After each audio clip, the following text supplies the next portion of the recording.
Sexual reproduction in flowering plants में हम लोग क्वेश्चन देखते हैं 2021 नीट में। पहला क्वेश्चन है, 2 या 3 क्वेश्चन है इस साल 2021 के। The term use for transfer of pollen grain from the anther of one plant to the stigma of a different plant which during pollination brings genetically different types of pollen grain is to stigma is option देखें क्या क्या दिया हुआ है। Cleistogamy, xenogamy, जेटेनोगैमी और कैस्मोगैमी। तो सही answer यहाँ पे जीनोगैमी हो जाएगा। जीनोगैमी या समटाइम इसको हम लोग एलोगैमी भी कहते हैं। जेटेनोगैमी या कैस्मोगैमी या क्लिस्टोगैमी ये सारे नहीं होंगे।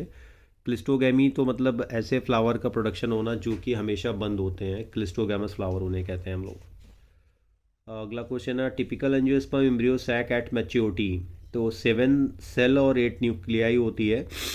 तो कहाँ है इसमें देखें हम लोग, हाँ ये रहा, 8 न्यूक्लियस हो गया और 7 सेल स्टेज। तो 6 का बी वाला आंसर यहाँ पर सही आंसर हो जाएगा।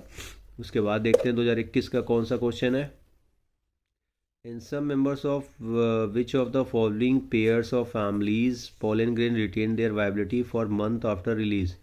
Rosaceae, Leguminosae, Poaceae, Rosaceae, Poaceae, Leguminosae, Poaceae और सोलेंसी। ये भी एनसीईआरटी का डेटा ही है, वहीं से सवाल किया गया है।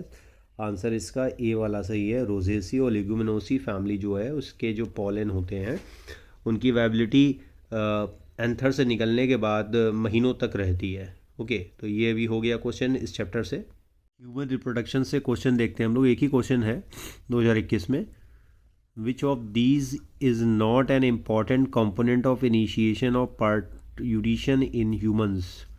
Release of prolactin, increase in estrogen and progesterone ratio, synthesis of prostaglandin, release of oxytocin. 4 option दिए हुए हैं, इनमें से कौन सा ज़रूरी नहीं है। जब आप फीटल इजेक्शन रिफ्लेक्स पढ़ते हैं यानी चाइल्ड बर्थ वाली प्रोसेस पढ़ते हैं पार्ट्यूरिशन में, तो वहाँ पे ऑक्सीटोसिन हार्मोन तो आपको मिलेगा, लेकिन उसके अलावा दूसरे हार्मोन्स आपको नहीं मिलते हैं।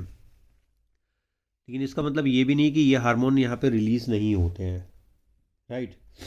तो एग्जैक्टली विच ऑफ, इसमें पूछा कौन सा नहीं होता इनिशिएशन के लिए पार्ट्यूरिशन के दौरान। तो सही आंसर होगा release of prolactin. Prolactin hormone का बहुत बड़ा कोई रोल नहीं है यहाँ पे इनिशिएशन के दौरान, ठीक है। तो सही आंसर हो जाएगा 108 का फर्स्ट यानी ए वाला। रिप्रोडक्टिव हेल्थ से 3 क्वेश्चन है 2021 में। पहला क्वेश्चन देखते हैं, लिस्ट मैचिंग के लिए दिया हुआ है। लिस्ट फर्स्ट में दिया है वॉल्ट, आईयूडीज, वैसेक्टोमी और ट्यूबेक्टोमी। इधर लिस्ट सेकंड है जहाँ पर ऑप्शंस दिए हुए हैं इस लिस्ट से मैच कराने के लिए। Entry of sperm through cervix is blocked, removal of was difference, phagocytosis of sperm with in the uterus, removal of fallopian tube. तो ट्यूबेक्टोमी और वैसेक्टोमी तो सर्जिकल प्रोसेस है जिसमें नसबंदी या आप बोल सकते हो कि कंट्रासेप्टिव मेथड है जिससे हम मेल और फीमेल में बर्थ कंट्रोल की प्रोसेस को रेगुलेट कर लेते हैं, राइट। अब इसकी मैचिंग हम लोग देख लेते हैं जो ऑप्शंस दिए हुए हैं। तो यहाँ पर सही आंसर सी वाला हो जाएगा कि पी का फर्स्ट, क्यू का थर्ड, आर का सेकेंड और एस का फोर्थ हो जाएगा, राइट।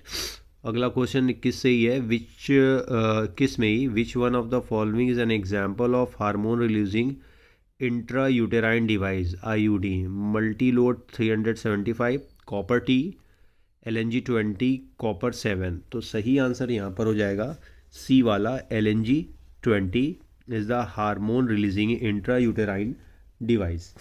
नेक्स्ट क्वेश्चन पे आते हैं। 2021 का क्वेश्चन है, venereal disease can be spread through using sterile needles, transfusion of blood from infected person, infected mother to foetus, kissing, inheritance. Choose the correct answer from the option given below. ठीक है, venereal disease normally sexual transmitted disease की बात की जा रही है। ये किस तरह से फैल सकते हैं, तो सही ऑप्शन यहाँ पर डी वाला होगा, BNC, transfusion of blood from the infected person, infected mother to the foetus, right. तो सही आंसर हो गया यहाँ पर 35 का डी वाला। ये ऑप्शन बी और सी वाला। तो ये हो गया इस चैप्टर से क्वेश्चंस।